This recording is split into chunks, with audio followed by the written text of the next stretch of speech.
बाद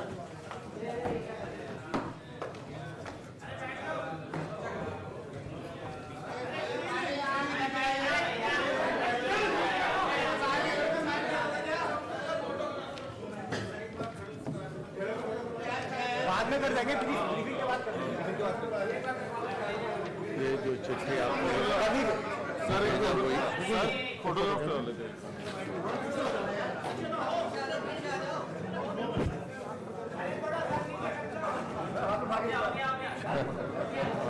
जी हाँ I think I also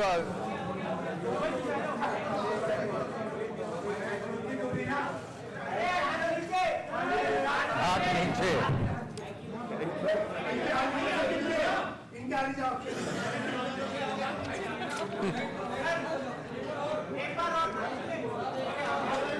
this is measured the practice राजनीतियों के बीच में ऐसा और सर उसकी फोटोग्राफ है खड़े हो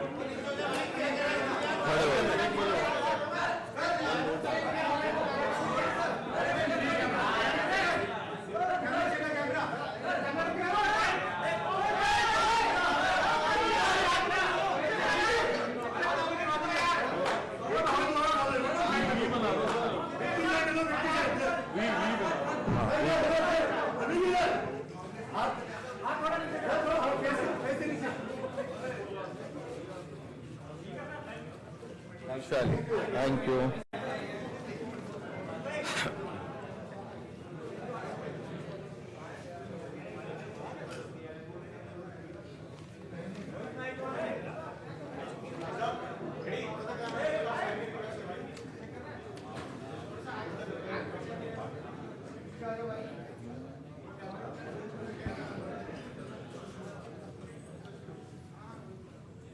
संदीप पाठक जी, आतिशी जी, सौरभ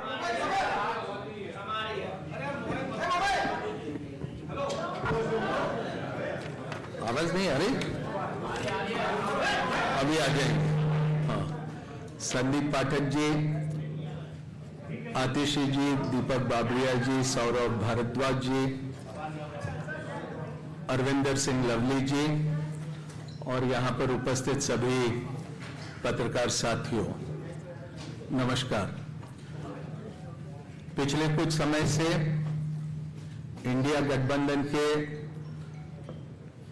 विभिन्न राजनीतिक दलों के साथ में लोकसभा के सीट शेयरिंग को लेकर चर्चा चलते रही और आपको इस बात की जानकारी है कि 2 दिन पहले ही समाजवादी पार्टी के साथ भारतीय राष्ट्रीय कांग्रेस पार्टी का सीट शेयरिंग को लेकर समझौता हुआ।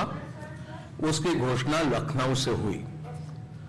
समाजवादी पार्टी को 1 सीट लोकसभा की खजुराहो ये मध्य प्रदेश में देने का भी ऐलान लखनऊ से किया गया।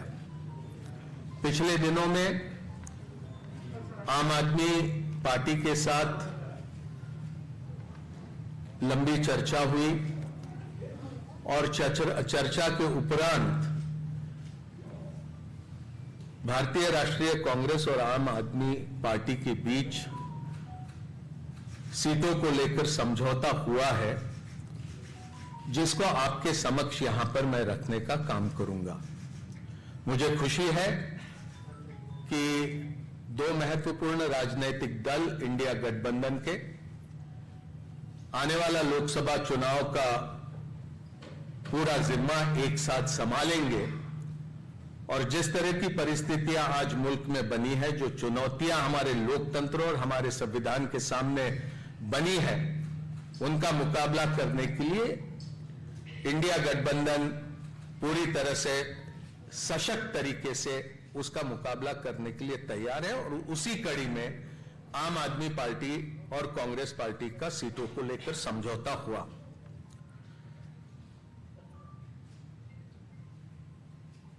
दिल्ली लोकसभा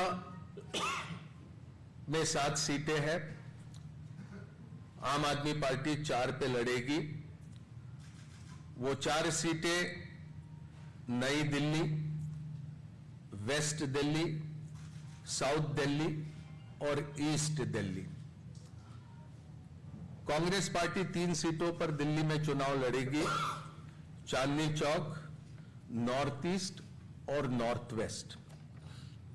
गुजरात में 26 लोकसभा सीटें हैं, 24 पर कांग्रेस लड़ेगी, 2 सीटों पर आम आदमी पार्टी के प्रत्याशी रहेंगे। भरूच लोकसभा और भावनगर लोकसभा की ये सीटें होगी।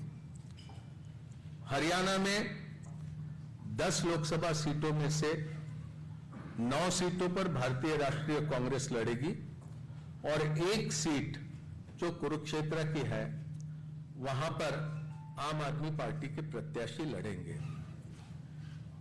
चंडीगढ़ को लेकर लंबी चर्चा हुई, लेकिन आखिरी में यह तय किया गया कि चंडीगढ़ में भारतीय राष्ट्रीय कांग्रेस के प्रत्याशी चुनाव लड़ेंगे।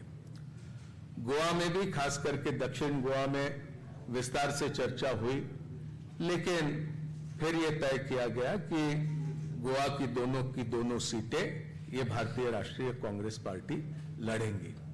तो संक्षेप में ये सीटों को लेकर ये जानकारी आपके समक्ष रखनी थी। ये संभव है, 2 अलग अलग राजनीतिक दल हम होने की वजह से अलग अलग चुनाव चिन्हों पर हम ये चुनाव लड़ेंगे, लेकिन हमारी जिम्मेदारी रहेगी कि दिल्ली में कांग्रेस पार्टी 3 पर प्रत्याशी रखने के बाद भी 7 पर हम किस तरह से कामयाब हो सकते हैं, उस दिशा में हमारा प्रयास रहेगा और हमारे तमाम कार्यकर्ता और नेता उस दिशा में प्रयास करेंगे। और इसी तरह की स्थिति सभी राज्यों में हम दोनों दलों के बीच में ही नहीं, तो इंडिया गठबंधन में जितने भी राजनीतिक दल हैं वो सभी तालमेल के साथ काम करते हुए अधिक से अधिक प्रत्याशियों को कामयाब करने की दिशा में प्रयास करेंगे। ये बोल दिया हो गया। हरियाणा, चंडीगढ़ बोल दिया।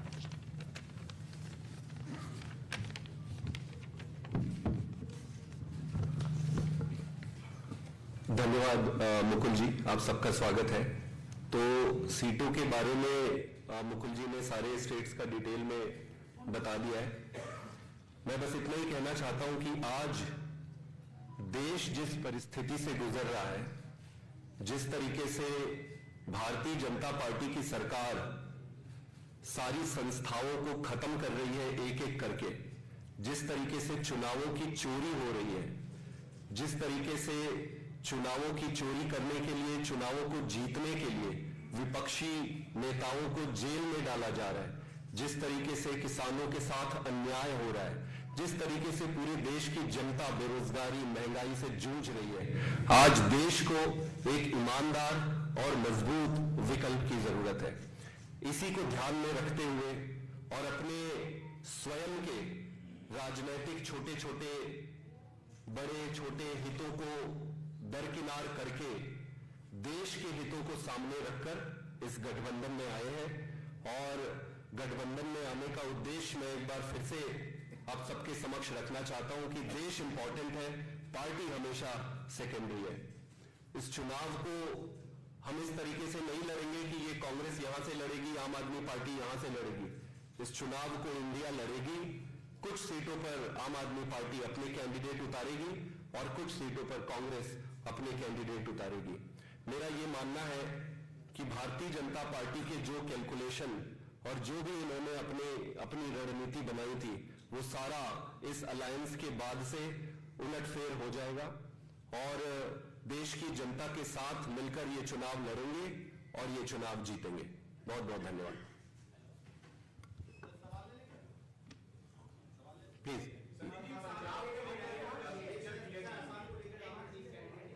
पंजाब में दोनों पार्टियों ने म्यूचुअली ये तय किया है कि अलग अलग चुनाव लड़ेंगे।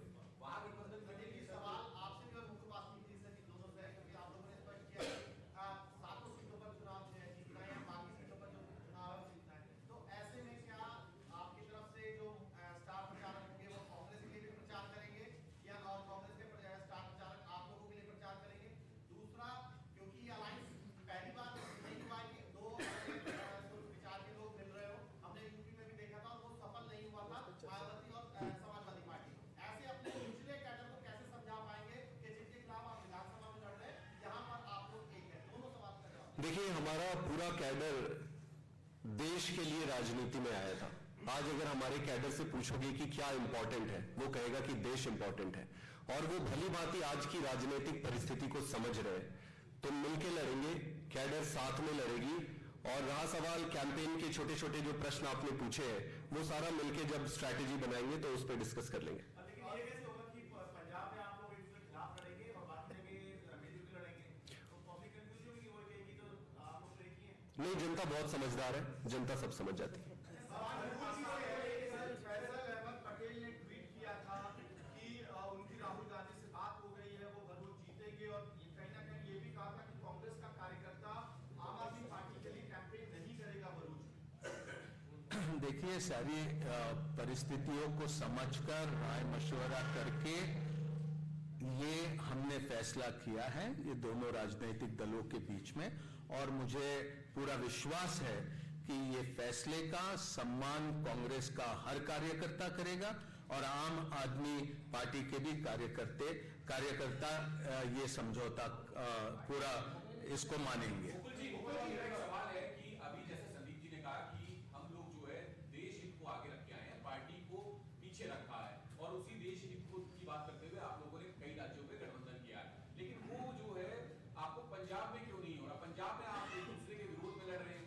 देखिए, पंजाब की विशेष परिस्थितियां है, वो मेरे से बेहतर आप अच्छे से समझ सकते हैं, और उन परिस्थितियों को देखकर ये फैसला किया गया है कि वहां पर दोनों राजनीतिक दल ये अलग अलग से चुनाव लड़ेंगे।